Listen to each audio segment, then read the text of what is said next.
Hey now, welcome to episode number 60. This is the 60 is a great number, Rick. You have any Why? idea Why is it? why? Why It's one is of my because you're favorite about to numbers. be 60. Not yet. And if I was, look how damn good I look for 54 anyway. Um, 60, come on, dude. You have no idea why 60 is my favorite number, or one of my favorite numbers. Maybe my favorite number. I mean, what the hell? Why is 60 your favorite number? Well, you can't see it now, but it should be popping up on your video screen if you're watching at home, not Rick. But that was my. Would it be That was would it be akin to me loving 22 is a great number? yes, Okay, it was yes, your number. yes. I was number 60 back in my football playing days.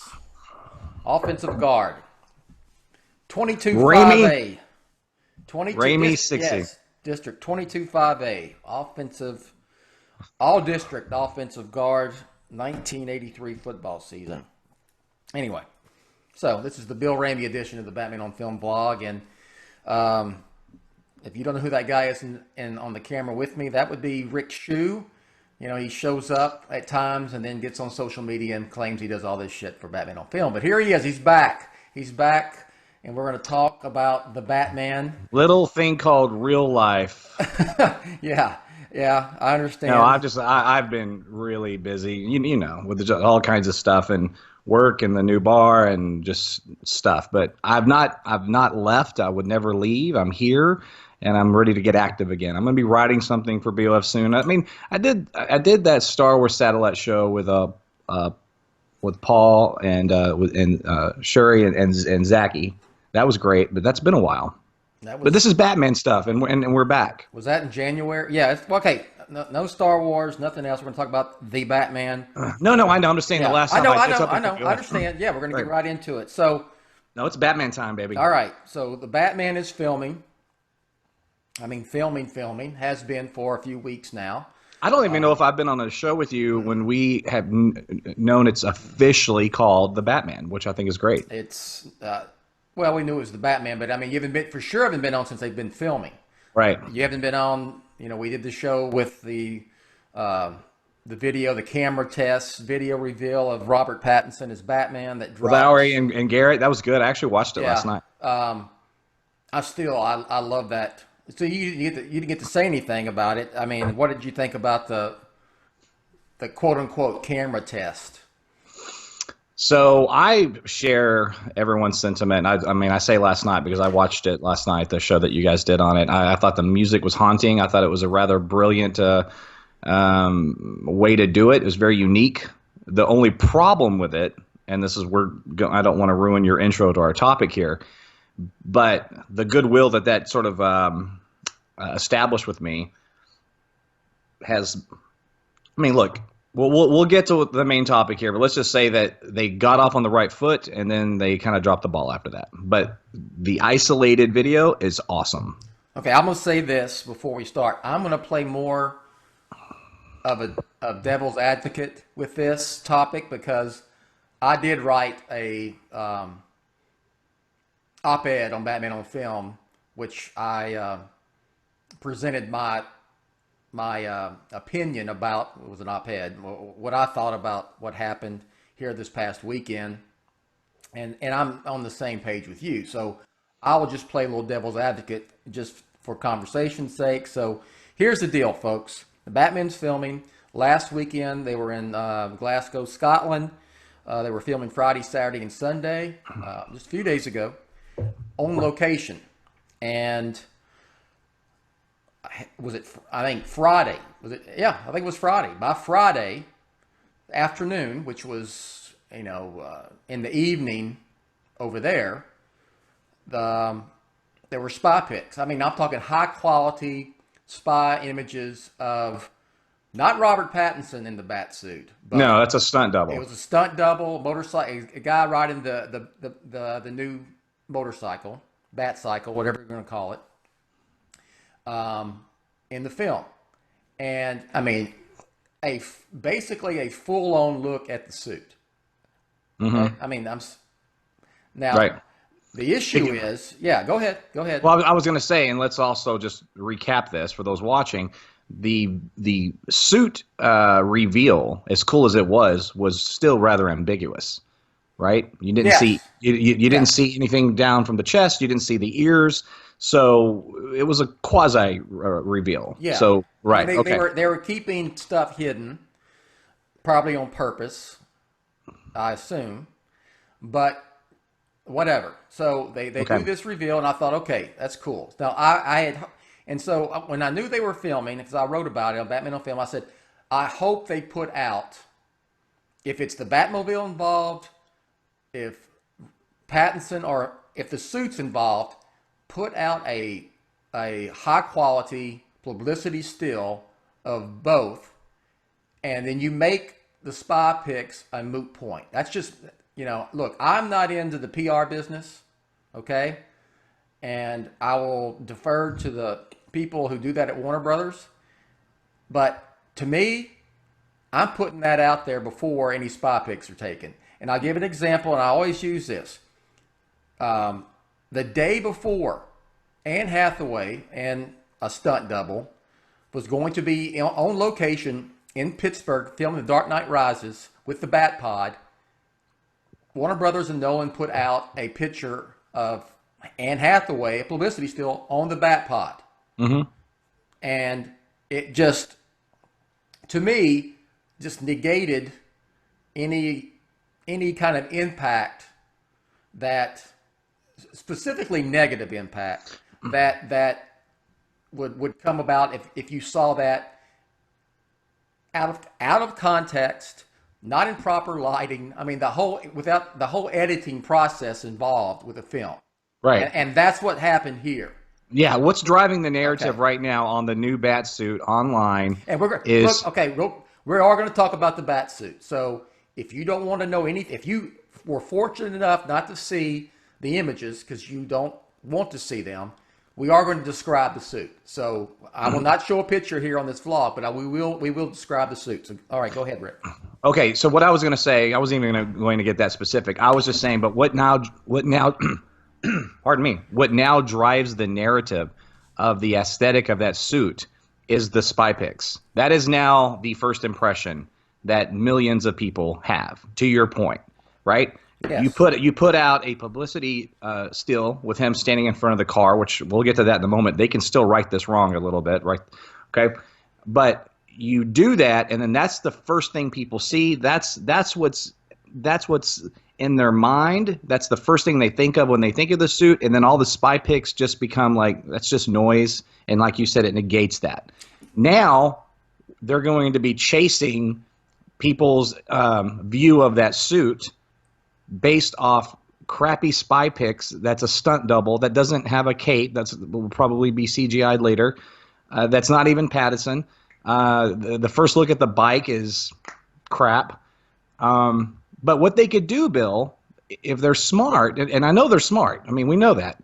But what I hope that they do is go ahead and you still have a car reveal. No one's seen the Batmobile yet. No one's seen the Penguin. No one's seen the Riddler. We haven't seen we haven't seen any of this stuff. So go ahead and get ahead of it, and let's do some great professional, proper lighting, professional stills of those shots. And like you said on the phone with me yesterday, let's have a shot of Pattinson in front of his car, just like that Batman '89 poster.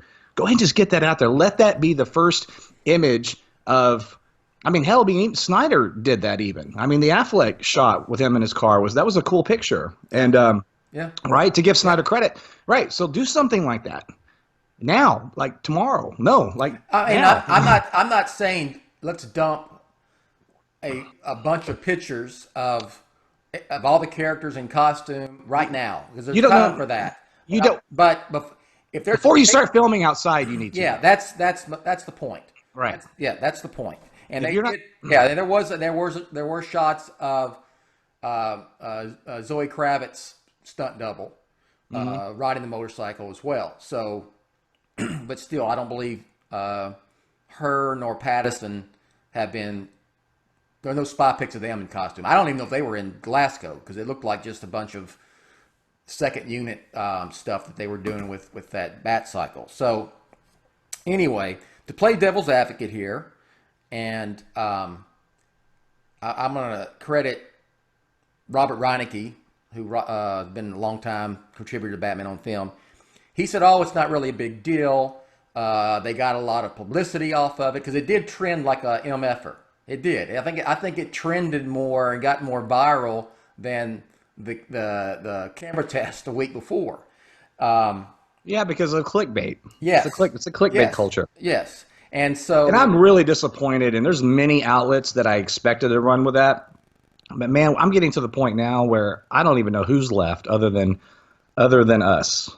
I mean, to give Andy credit at Holy Batcast, he refused. He was very vocal about that and said, "No, we're not going to do that here." I appreciated him doing that. But Bill, as far as all this, I mean, I don't want to name names. I don't want to get into that kind of Twitter war. But it's really disappointing that just about virtually every outlet. Well, I'll get back to Robert's point, but I will say, in regards to that, I mean, I get it. I expect. I mean, they're in way more need than I do personally. You know, I don't make my living doing Batman on Film. Okay, so I don't have this mounting pressure to keep up with the other website Joneses and get this stuff out there. No, I understand. There's about 4 or 5 I'm thinking of that wouldn't have done this a year ago. Well, here's the issue. I'll leave it there. Here's the issue. You go to Facebook, you go to Twitter, it's in the freaking news feed. Mm-hmm. I mean, it's immediately there. Even if you're trying to miss it, it's popping up. You know, the BBC picked it up. And ran stories and stuff on it. I mean, at least if you embed it in an article, yeah, that's much better because you're not just putting it out there. Someone clicks, they want to see it. That's fine. I mean, hell, I looked. I mean, yeah. Believe it or not, there are people who don't want to see pictures like that. They want to see it. They want to see it properly done. I know. I know there are people that want to see everything spy pic. They want to know everything about the movie, and I don't think it's some antiquated deal or whatever. I don't even know if age or, you know, old school, new school, or anything media has anything to do with it. Some people legitimately don't want to see that stuff. They just don't want to see it. They don't want they don't want that to be their first impression. Yes, and that was my issue. And I'm getting off because I was going to be devil's advocate. But my issue was just like, this is not how I wanted to see the full suit. I wanted it to be a publicity still with Pattinson, with Robert Pattinson in the suit, with a damn cape on, and you know, and shot in context with proper lighting and a whole professionally done type of deal. But anyway, so back to they have to do him in the car. And I think it'd be wise to do at least Catwoman and Penguin because Riddler, I have a suspicion that's not going to be much of a costume with him anyway. Could be wrong. Like we said, if they're going to film on location, let's get something out there beforehand. Yeah, so outside. Back to Robert's point, and probably others, is like, oh, it's not a big deal. Robert Reinecke? Reinecke, yes.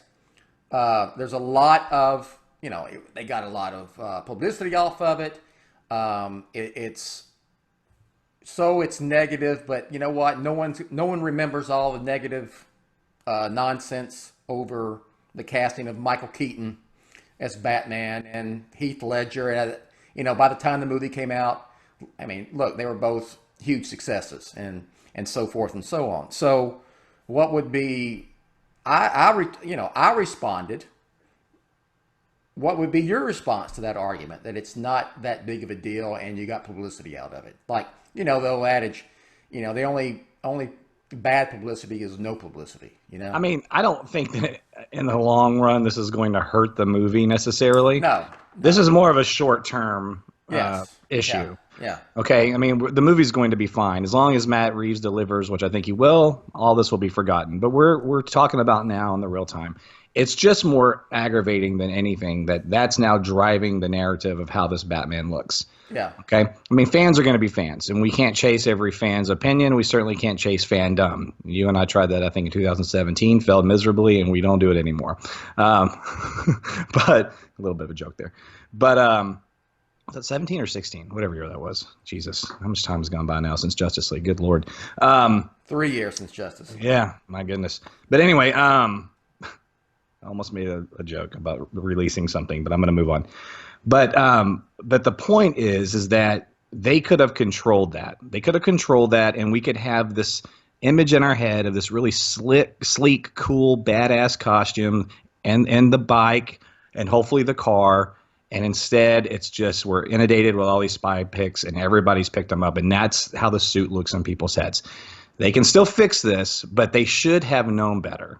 If Nolan knew better in 2000, and see, when was he filming Rises? 11? 11. Okay. If Chris Nolan knew better in 2011, and social media has only gotten worse since 2011, camera phones have only gotten better, right? Like it's worse than it's ever been. Everyone has a high quality camera and still and video in the palm of their hand. Every site from Variety to BBC is now in the business of clickbait spy pics. So they just should have known better. So get ahead of it. Get a picture of him in front of his car. To me, and I'm with you. It's not like I'm saying, Jesus Christ, this is going to ruin the movie.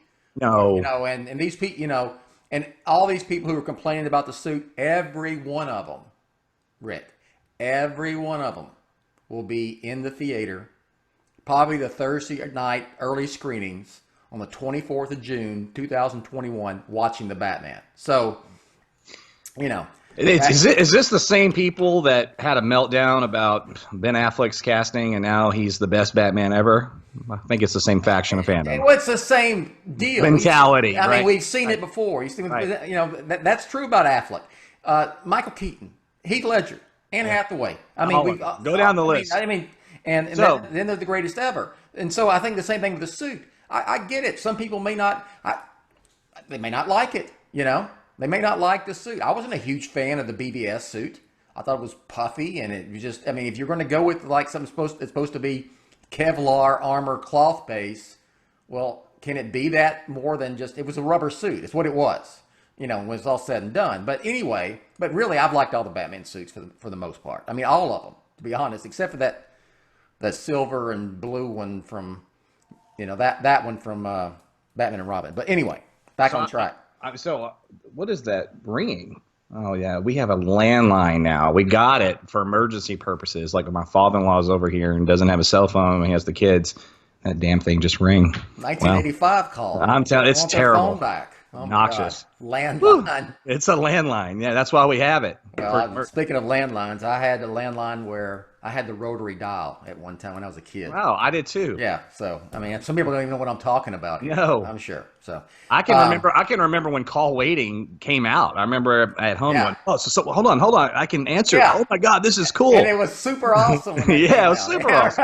I remember talking on a car phone, dude. Yeah. I mean, this thing was the size of a brick. Yeah, and probably was $900 a minute.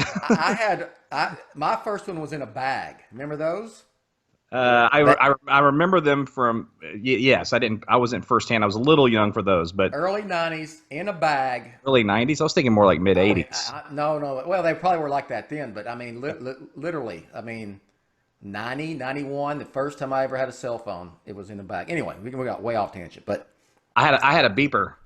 I had a pager. Had one of those. Yes. So did Val Kilmer's Batman. Oh my gosh, that is something else. Okay, you could really get me on a tangent of nostalgia here, thinking back. But anyway, so the suit itself. The suit itself.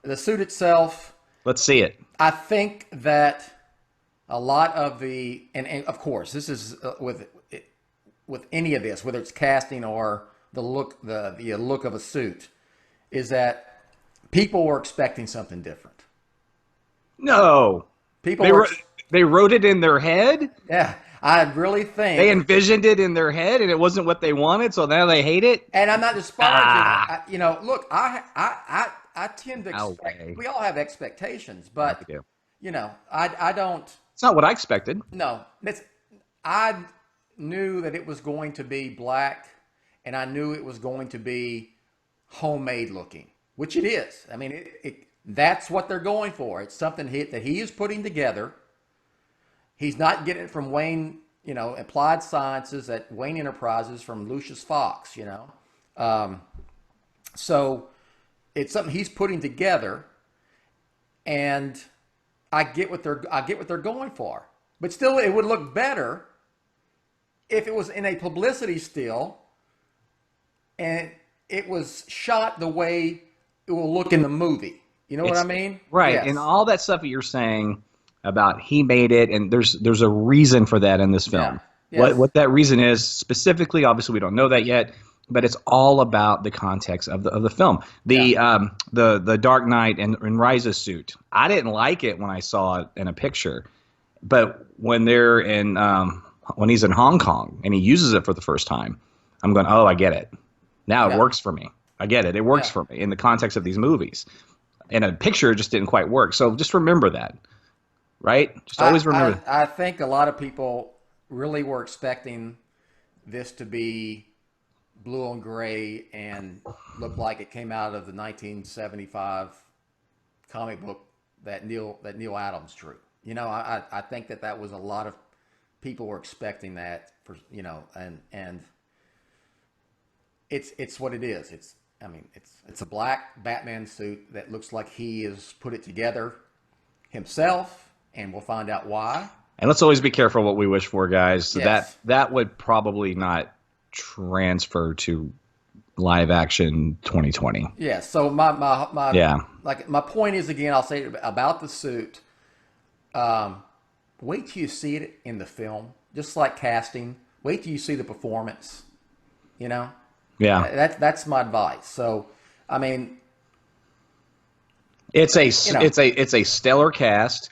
There is no question that Matt Reeves is doing something unique with this Batman. Yeah. This is going to be unlike anything we have seen on film. Now, will we all love it? Will it work? Maybe not. I don't know. It remains to be seen. I don't know. What I do know is that there's a lot of passion.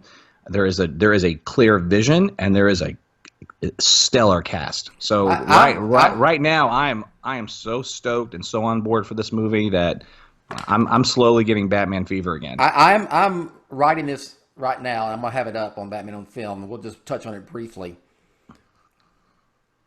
I can make an argument, and I think this film is going to be more quote unquote grounded than even the Dark Knight trilogy. Yeah. And people go, how in the hell can it be more grounded than the Dark Knight trilogy? Well, it can be. Him making the suit and putting it together himself and not going to get one that from Lucius Fox, you know, what about a microwave emitter in Batman Begins that turns water into frickin' a weapon, you know? Right. Stuff like that. I think this is more, because the words I've heard, the adjectives to describe this film: gritty, grounded, street level, personal, intimate. Mm-hmm. You know? I've got goosebumps. Yeah. So, yes, a Batman film can certainly be more grounded than the Dark Knight trilogy. Right. You know? I know. So, if you're talking about expectations, don't see like a 8-foot tall Venom, hulked out, for lack of a better term, Bane in this film or this universe. And the great thing about Batman villains, almost all of them, even Clayface, for Christ's sake, can be done quote unquote realistically. Sure. You look at the original version of Clayface, he was a master of disguise. Right. You know, a former actor. So does Mr. Freeze literally need to be frozen to be Mr. Freeze? Right. I mean, is there, does Poison Ivy have to be flipping really poison and can talk to plants to be Poison Ivy? I mean, there's, it's the greatest rogues gallery. Yeah, it is. Getting off on another tangent, but and one last thing, Rick, I want to bring up, and I guess before we do that, we'll sum up that our first discussion is Warner Brothers. If you're going to put out these stuntmen, actors, if they're going to be out on location, maybe consider putting out a nice publicity still before that to make it all a moot point. And control the narrative. You control the narrative if you do that. Because it's going to happen. Yes. Right? It's going to happen. It's going to happen. There's no There's no. It's there. There are going to be spy pics, and if you are filming outside with the new car, there's going to be spy pics. Get ahead of it. And I was told beforehand, because I was talking to someone in the know, and I said, "Man, I hope they put out a picture of Pattinson in the suit, or if the Batmobile's involved, put it out before this this Glasgow shoot."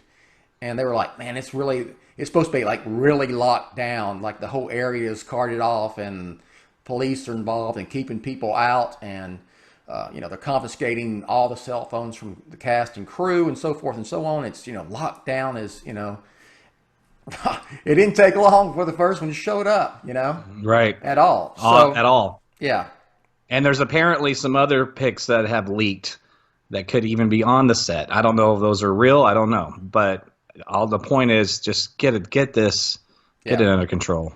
all right. Come on, man. One last thing. There's been some scuttlebutt that, not a scuttlebutt, it actually came out. There was a casting call for a big action movie. Didn't say the studio, didn't mention the film. It's going to film in Liverpool, and they want like people with circus performing skills. Yeah. Jugglers, fire blowers, all that stuff. So immediately people, oh, this is for the Batman, and this is got to be like, Halley's Circus and the Flying Graysons. Right. Just assuming.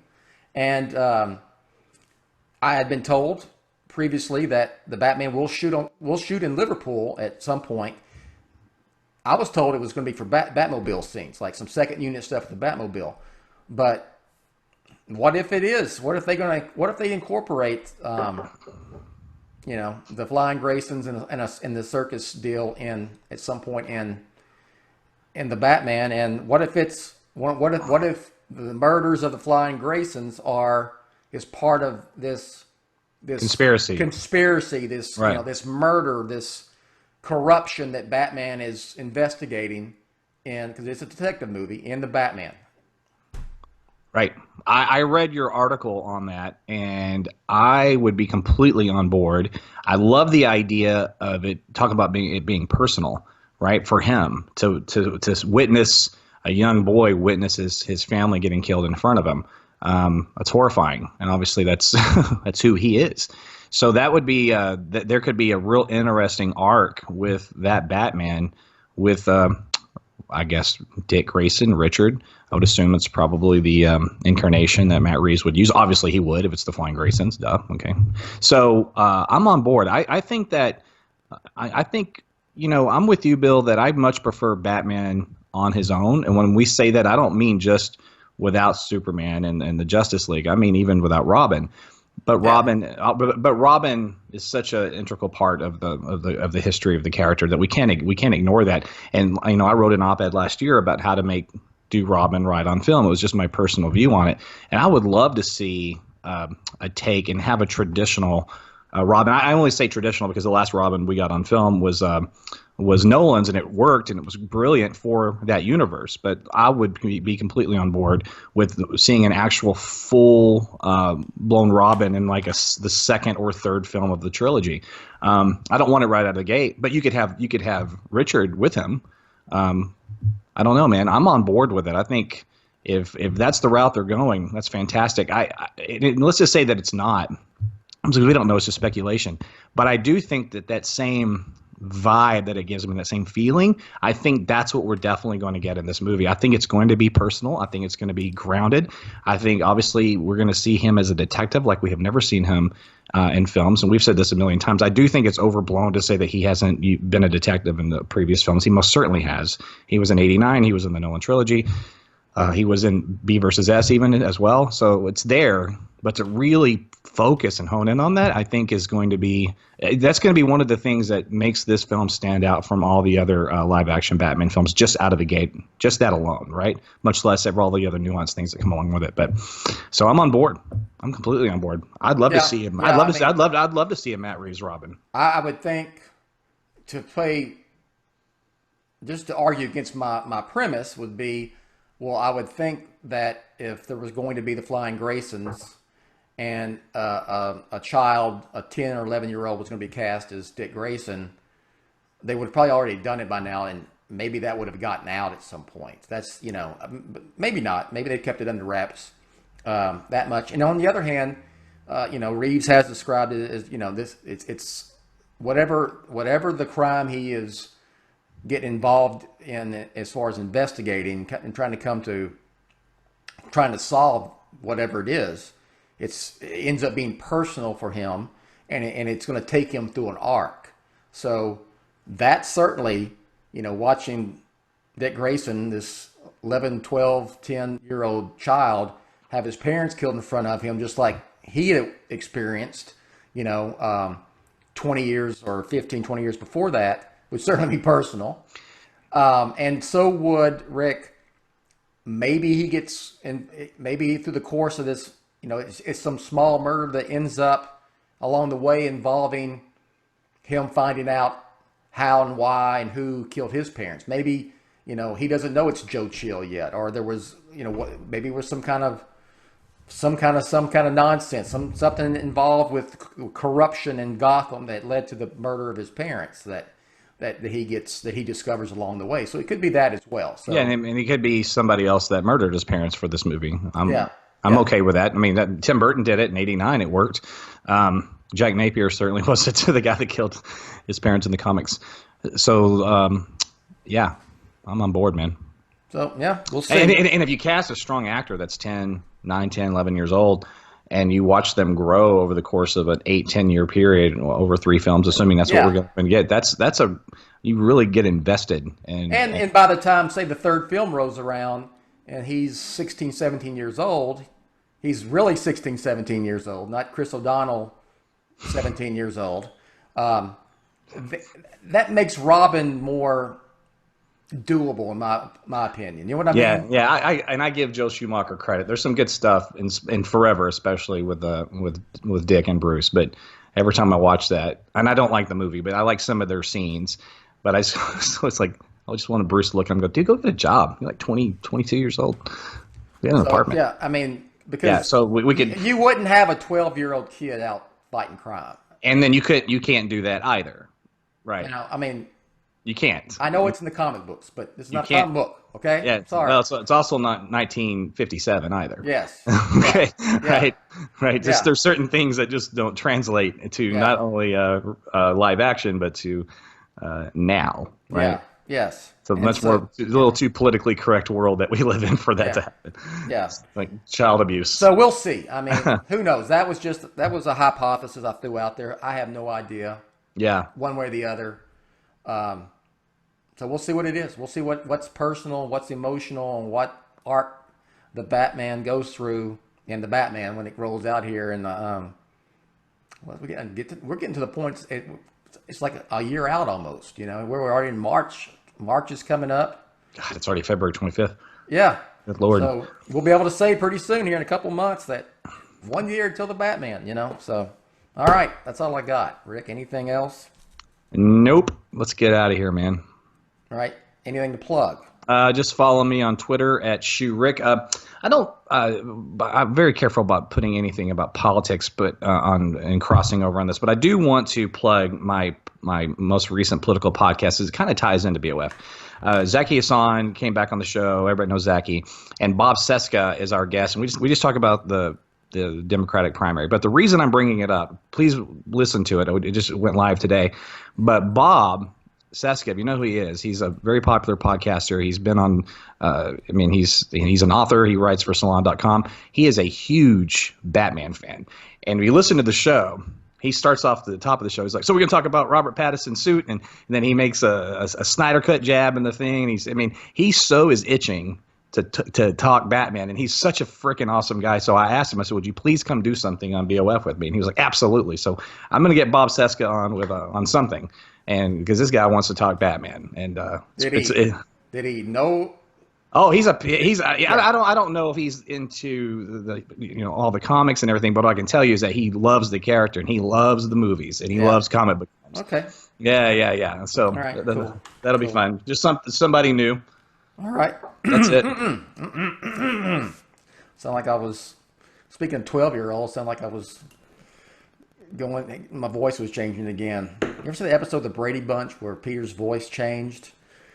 And I think I have, actually. And they were supposed to, they had the Brady Bunch singing group, and they were doing this television performance, and his voice was changing, and he couldn't sing, and so they came up with a song about when it's time to change, it's time to trying to rearrange, and the whole thing, he would come on, it's time to change, and his voice would crack, and they made it all part of the show. Isn't that wonderful? So things I can just come up out of my mind based on just one comment or something that happens here on this podcast. So nice. Okay, what was your what was the three albums that defined your high school years for you? Oh, remember that? I asked this on Facebook. So yeah, it would have to be Metallica Black Album, Dr. Feelgood, Motley Crue, and Shake Your Money Maker, the Black Crowes. Okay. Did you edit that? Well, if you look at the subthread, I edited in that thing because Richard and I went to high school together. Yeah, because I was like, wait a minute, I got to take Guns N' Roses out. It was a part of it, but Shake Your Money Maker was far. We used to sit around. And with Richard was in this little group with me. We sit around, and there were some of us that were musicians. We had acoustic guitars, and we would sing that whole frickin' record, dude. We do "Jealous Again," "She Talks to Angels," "Twice as Hard." So I had to pull out Guns N' Roses and throw that Black Crowes record in there. That thing, that thing basically was my sophomore year. Was that record? Yeah, this was on my personal Facebook, and I had it was like a shitload of people responded, and you could really see the ages, the difference, yeah. You could see Van Halen 2, Boston. Yeah. I was like, Boston, man, wow. Because mine was, I almost, Boston by Boston that would probably be number 4. But the 3 I came up with was, of course, AC/DC Back in Black, I think is the greatest hard rock album in the history of hard rock albums. I'll put it up there against some of the Led Zeppelin stuff. I mean, it is awesome. I got it for Jake got it for me for Christmas on vinyl, so that was cool. Let's see what else. Van Halen, 1984. I graduated from high school in 1984, and Standing Hampton, Sammy Hagar, Standing Hampton. Those 3. Then I would probably, I've mentioned. What is one I mentioned? Boston by Boston, and probably number 5. I had to pick 5. 5 would be Journey Escape. So End of the Road by Boyz II Men and Friends in Low Places by Garth Brooks. Those 2 songs I would have to put in there. Not the records that they came off of, but those 2 songs. Those were 2 big songs. And we played Friends in Low Places at every frickin' party. And End of the Road by Boyz II Men was our actual class of '93 song. Garth Brooks came. And I was done out of college when that Garth Brooks wave hit, so that was even post college years. Because I liked R&B and hip hop, and then I liked some country. Those genres of music were very similar to me. Like I liked a few songs and disliked more than I liked, especially then. But some of that stuff was very impactful in high school as well. But anyway, just old school rock and roll obviously that's where it was at for me. All right, follow me on Twitter at Batman on Film. Lots of stuff. I mean, we're covering the Batman. Lots of stuff. This is in our wheelhouse, man. This is what BOF is all about. This is about a solo Batman film. I am in my wheelhouse. And speaking of that, and I'm not saying this to float my boat, but BOF traffic, and it's back to Dark Knight Trilogy type numbers, which tells me it's not really anything I'm doing special. It's that people love solo Batman movies because didn't get this bump. I'm not no knock on Justice League or BVS. It just didn't get it. But this, people are already interested. They're talking about it one way or the other. All right. And Bill, I'm looking forward to you getting into your new house where you can set your background back up.